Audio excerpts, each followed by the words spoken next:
Bismillah sadri wasili amiri halu gata min lisani ko qawli kalu subhanallahi innaka antal alimul hakim। এক সাহাবী ঘর উঁচু করবে, তো নবী করিম সাল্লাল্লাহু আলাইহি ওয়াসাল্লাম বললেন তুমি যে ঘর উঁচু করবে তোমার পড়শির কাছে অনুমতি নিয়েছো? তিনি বললেন আমি আমার ঘরে আল্লাহ পাক আমাকে 2 পয়সা দিয়েছে, আমি আমার ঘর উঁচু করব, তো পড়শি সে তো মুসলিম নয়, ইহুদি।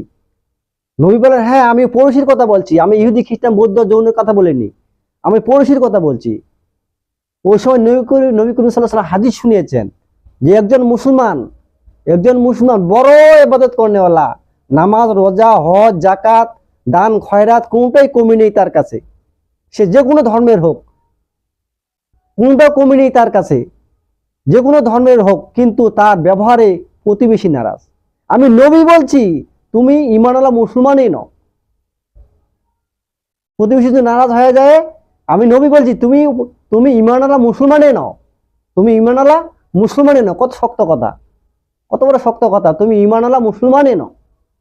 সব নামাজ রোজা হজ যাকাত সব তার কাছে, কোনটা তার কাছে কমি নেই, কিন্তু প্রতিবেশী তোমার উপর নারাজ, প্রতিবেশী তোমার উপর নারাজ। আমি নবী বলছি তুমি ঈমানওয়ালা মুসলমানই নও। কত বড় শক্ত কথা। আল্লাহ প্রত্যেককে প্রতিবেশী হক আদায় করা তৌফিক দান করুক। ওয়া মা আলাইনা ইল্লাল বালাগ।